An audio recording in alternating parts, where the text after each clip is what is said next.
கர்த்தருடைய பரிசுத்த நாமத்துக்கு ஸ்தோத்திரம். இந்த வெளிச்சம் கதைகள் மூலிமா உங்களை சந்திக்கிறதுல எனக்கு ரொம்ப சந்தோஷம். வாங்க இன்னைக்கான கதை மற்றும் வேத வசனத்தை பார்க்கலாம். ஒரு காட்டில் ஒரு கழுகும் ஒரு காகமும் இருந்ததுங்க. ஒரு நாள் இந்த கழுகு ஒரு உயரமான மரத்தின் மேலே உட்காந்துட்டு இருந்துச்சு. அங்கேருந்து திடீர்னு கீழே பார்க்கும்போது நதியில் பல மீன்கள் இருக்கிறத பார்த்துச்சு. அப்போ அங்கேருந்து பறந்து வந்து ஒரு மீனை தனக்கு இரையாக எடுத்துக்கொண்டது.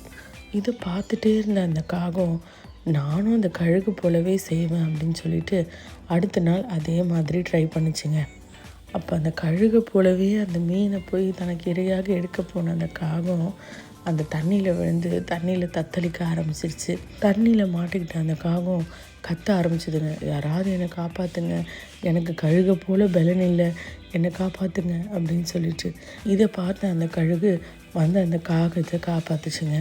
அப்போ தான் அந்த கழுகு சொல்லிச்சு, ஒவ்வொருத்தருக்கும் ஒவ்வொரு தனி திறமைகள் உண்டு, அதனால் நீ என்ன மாதிரி ஆக முடியாது, நான் உன்னை மாதிரி ஆக முடியாதுன்னு சொல்லிச்சுங்க.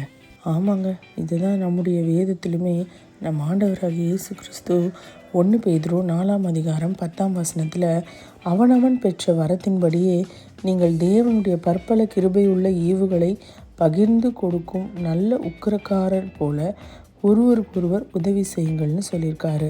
இந்த கழுகினுடைய கதையில் நம்ம பார்த்த மாதிரி நம்ம ஒவ்வொருத்தருக்குமே ஒவ்வொரு தாளந்துகளை ஆண்டவர் கொடுத்துருக்காருங்க.